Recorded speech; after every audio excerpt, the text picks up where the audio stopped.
선배님들, 에이징 가이드 슈퍼입니다. 다들 요즘 잠은 잘 주무시고 계신가요?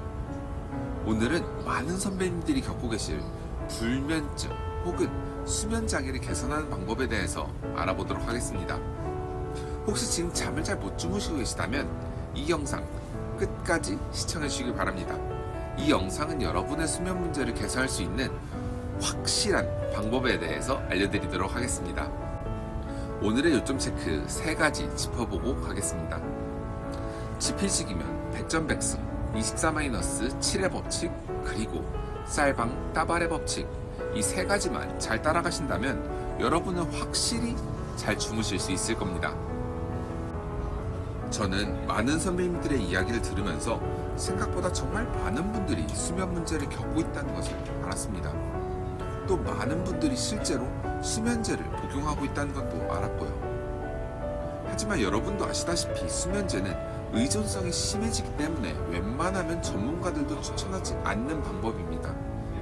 따라서 저는 어떻게 하면 건강하게 잘 수면을 취할 수 있을까에 대해서 고민하고 많은 자료들과 연구를 찾아보게 되었습니다. 지금부터 제가 찾은 그 방법에 대해서 설명드리도록 하겠습니다.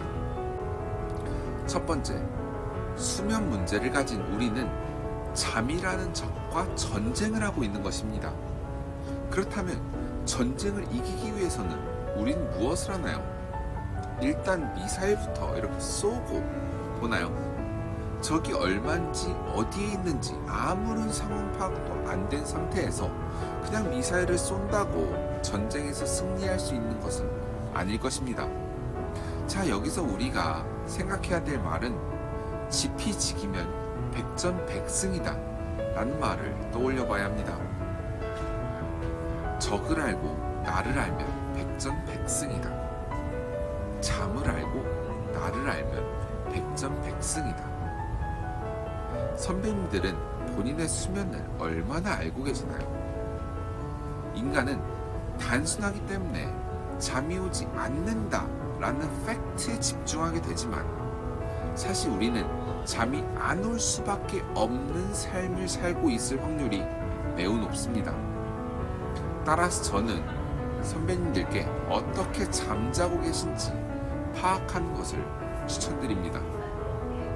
내가 몇 시에 눕는지, 내가 몇 시에 잠드는지, 내가 몇 시에 일어나는지 내 상태를 진단하지 않고서는 문제를 해결할 수 없을 것입니다. 따라서 자신이 어떤 수면 패턴을 가지고 있는지 확인하는 것이 매우 좋을 것 같습니다.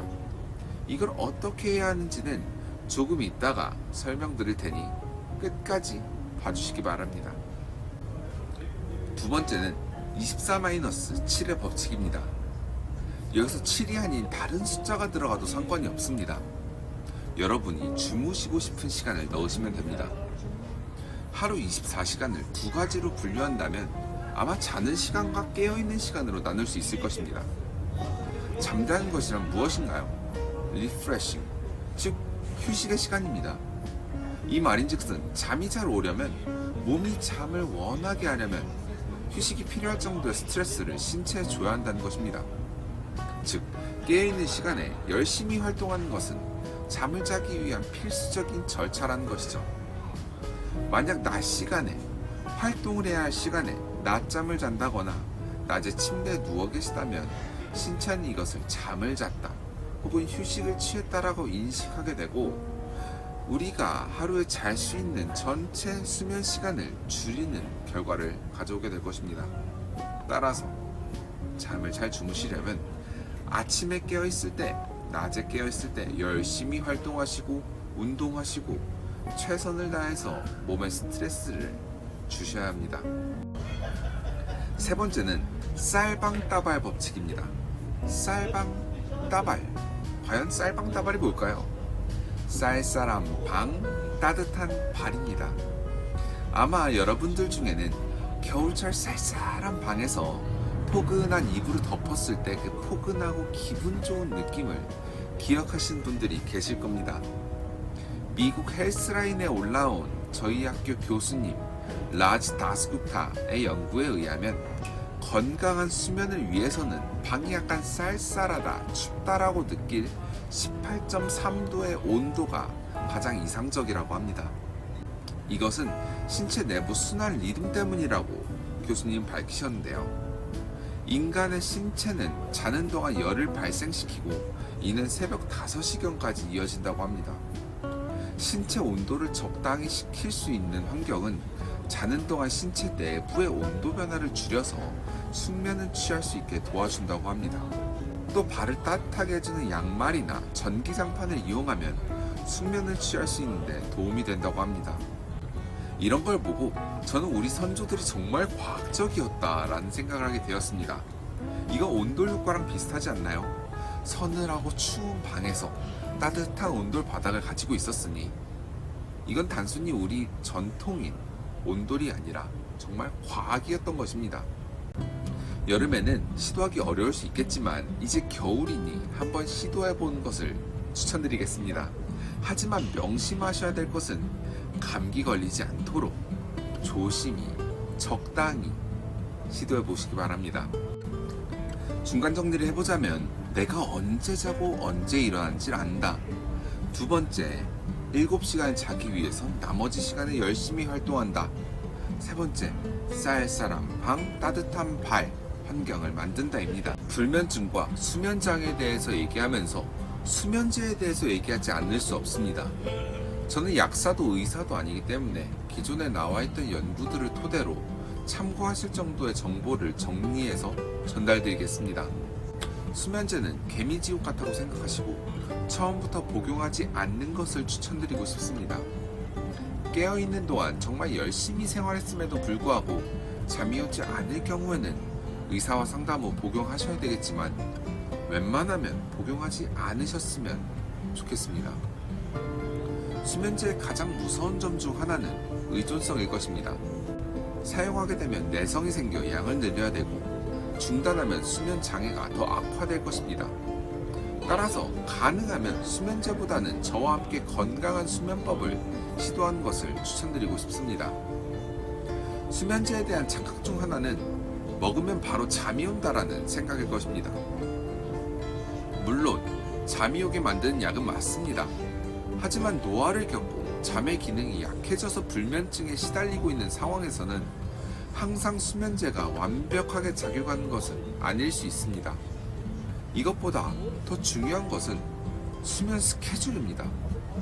수면 스케줄상 12시쯤 잠이 와야 되는데 9시에 수면제를 복용한다고 바로 잠이 올까요? 효과가 예상하시는 것보다 덜할 수 있습니다. 이때 잠을 자기 위해서 억지로 더 수면제를 복용하신다면 오히려 역효과를 불러올 수 있죠. 따라서 수면제는 수면 스케줄에 맞춰서 기상 시간을 기준으로 약 8시간 정도 전에 복용하는 것이 좋다고 합니다. 또 한 가지 수면제의 부작용 중 하나는 낙상입니다. 혼미한 정신 때문에 주무시다가 떨어질 수도 있고 기억을 못 하시겠지만 목류병처럼 돌아다니시거나 자면서 음식을 섭취할 수도 있습니다.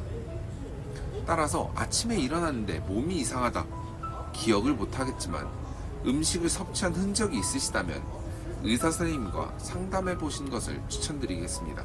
마지막으로 휴대폰 사용에 대해서 말씀드리겠습니다. 휴대폰 사용이 늘어난 요즘 자기 전까지 유튜브를 보시는 분들, 뉴스를 보시는 분들 너무나 많으실 겁니다. 물론 아시겠지만 주무시기 30분 전부터 휴대폰 사용은 안 하셔야 합니다. 휴대폰은 뇌를 자극하고 이는 수면을 직접적으로 방해하는 아주 직접적인 요소입니다. 휴대폰을 자기 전까지 사용하시면서 잠이 안 온다? 불평하시면 안 됩니다. 자, 그럼 오늘 영상을 정리하면서 수면을 관리하는 도구를 여러분들과 함께 나누겠습니다. 하단에 파란색 링크를 클릭하시면 제가 공유한 나의 수면 분석표를 다운받으실 수 있습니다. 이것을 프린트 하셔서 본인의 수면 패턴을 확인해 보세요. 본인이 원하는 수면 시간을 노란색으로 체크해 보세요. 그리고 아침에 일어나셔서 잠잔 시간을 빨간색으로 빗금 쳐보세요. 여기서 주의하실 점은 자려고 누워서 뒤척이신 시간은 주무신 시간이 아닙니다.